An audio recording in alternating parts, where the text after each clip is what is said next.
जय श्री कृष्ण मित्रों, welcome back to our channel Gujarati परंपरा।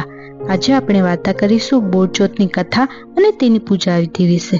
તો ચાલો શરૂ કરીએ। શ્રાવણ માસના વદ પક્ષની ચોથ બોરચોથ તરીકે ઓળખવામાં આવે છે, જેને ઘણા લોકો બહુલા ચોથ તરીકે પણ ઉજવતા હોય છે। બોરચોથના દિવસે ગાય અને વાછરડાની પૂજા કરવાનો મહિમા છે।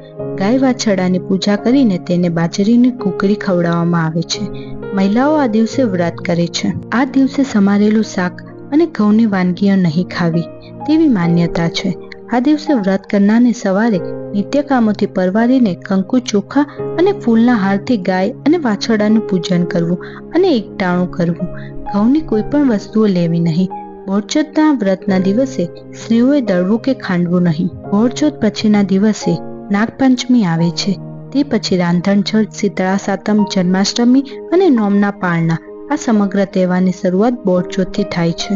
વિશેષ કરીને સૌરાષ્ટ્રમાં સાતમ આઠમનો ભેડો ભરાય છે। સૌભાગ્યવતી સ્ત્રીઓ શ્રાવણ વદના ચોથના દિવસે બોરચોથનું વ્રત કરે છે અને બોરચોથની વાર્તા સાંભળે છે। સ્ત્રીઓ આ દિવસે ઘઉંની કોઈ પણ વસ્તુ ખાતી નથી કે ઘઉંની કોઈ પણ વાનગી ખાતી નથી। ઘઉં દળતી પણ નથી, તેથી શાકભાજી પણ સુધારતી નથી। ગાય વાછરડાનું પૂજન કરીને બાજરીના રોટલા અને મગનું શાક આરોગવામાં આવે છે। તો મિત્રો, હવે શરૂ કરીએ બોરચોથની કથા। બોરચોથ વિશે એક પ્રાચીન વાર્તા છે। એક નવી વહુ ઘરે આવે છે। તેના સાસુએ તેને ઘઉંલો ખાંડવા કીધો। ઘઉંલો એટલે ઘઉં એવો અર્થ થાય, પણ વહુએ ઘઉંના બદલે તેના ઘરમાં વાછરડું કે જેનું નામ ઘઉંલો હતો તેને ખાંડી નાખ્યો। સાસુએ જોયું તો લોહીથી ખાંડલીઓ ખદબદતો હતો। સાંજનો સમય થવા આવ્યો। સાસુ વહુ ગાય આવે તે પહેલા વાછરડાને ઉકરડામાં નાખી આવ્યા। ગાય આવી તો તેણે વાછરડો ન જોતા તે ભાંભરડા નાખવા લાગી। ગાય તો ઉકરડે પહોંચી, ત્યાં તેણે ભાંભરડા નાખ્યા તો વાછરડો ઊભો થયો। ગાય સાથે વાછરડાને પણ પાછો આવતા જોઈ સાસુ વહુએ બંને તેની પૂજા કરી। ત્યારથી ઘઉંની વાનગી અને ગાયના દૂધની વાનગી એક દિવસ ન ખાવાની સ્ત્રોતગત મનાઈ કરવામાં આવી છે। ત્યારથી વાછરડા સાથે ગાયનું પણ પૂજન થવાયું। પૌરાણિક ગ્રંથો અનુસાર કામધેનુ ગાય ભગવાન શ્રી કૃષ્ણની લીલા જોવા માટે બહુલાના રૂપમાં નંદની ગૌશાળામાં પ્રવેશી હતી। કૃષ્ણને આ ગાય ખૂબ જ પસંદ હતી।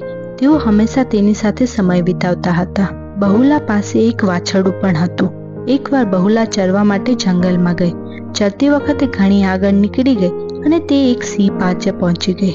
સિંહ તેને જોઈ ખુશ થઈ ગયો અને તેને પોતાનો શિકાર બનવાનું વિચારવા લાગ્યો। બહુલા ડરી ગઈ અને તે ફક્ત તેના વાછરડા વિશે વિચારવા લાગી। સિંહ તેની તરફ આગળ વધ્યો। બહુલાને તેને કહ્યું કે ઘરમાં તેના વાછરડાને ભૂખ લાગી છે, તે તેને ખવડાવીને પાછી આવશે, પછી તે તેને પોતાનો શિકાર બનાવશે। સિંહે કહ્યું કે હું તારી વાત કેવી રીતે માનું? પછી બહુલાએ તેને ખાતરી આપે છે અને શપથ લે છે કે તે ચોક્કસપણે આવશે। બહુલા પછી ગૌશાળામાં જાય છે અને વાછરડાને ખવડાવે છે અને તેને પ્રેમથી ત્યાં છોડીને જંગલમાં સિંહ પાસે પાછી આવે છે। સિંહ તેને જોઈને આશ્ચર્યચકિત થઈ ગયા। વાસ્તવમાં તે સિંહના રૂપમાં ભગવાન કૃષ્ણ છે અને બહુલાને કહ્યું કે હું તારાથી ખૂબ જ પ્રસન્ન છું। શ્રાવણ મહિનાના કૃષ્ણ પક્ષની ચતુર્થાના દિવસે સમગ્ર માનવજાત દ્વારા તમારી પૂજા કરવામાં આવશે અને સમગ્ર જાતિ તમને માતા ગાય તરીકે સંબોધશે અને જે આ વ્રતનું પાલન કરશે તેને સુખ, સમૃદ્ધિ, સંપત્તિ, ઐશ્વર્ય અને સંતાન પ્રાપ્ત થશે। તો મિત્રો, આ હતી બોરચોથ કથા અને તેની પૂજા વિધિ। વિડીયો ગમ્યો હોય તો લાઈક કરો, તમારા મિત્રો સાથે શેર કરો અને સબસ્ક્રાઇબ કરવાનું ભૂલશો નહીં। વિડીયો જોવા બદલ તમારો ખૂબ ખૂબ આભાર। ફરી એકવાર એક નવી ગુજરાતી વાર્તા લઈ આવીશું।